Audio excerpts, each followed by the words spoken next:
네, 일본은 이미 한국에 추월당해버렸다라고 하는 경제 석학의 예측. 히토 스바시대 노구치 유키오 명예교수죠. 일본 경제관료 출신의 석학입니다.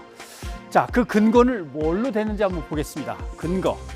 이미 한국의 평균 임금이 일본을 갖다 앞지른 지 몇 년 됐다는 거죠. 한 400만 원 정도 차이가 나는 것 같습니다. 그 다음에 GDP 성장폭, 이게 제일 문제입니다.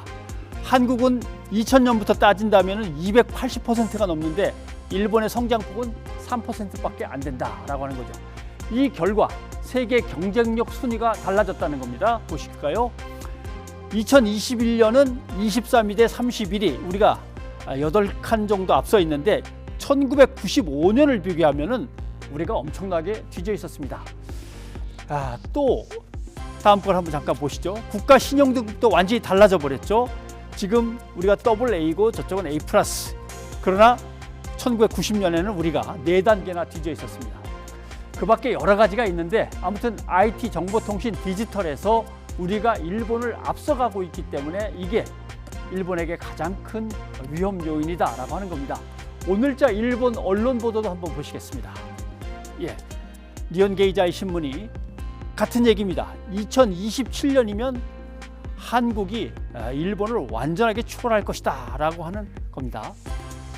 니케이 연구센터는 우리가 일본을 앞지르는 시점을 6년 뒤로 지금 예상을 하는 거죠. 자, 또 보실까요? 그러면 왜 이런 문제가 됐냐? 노구치 교수의 분석을 한번 읽어보겠습니다.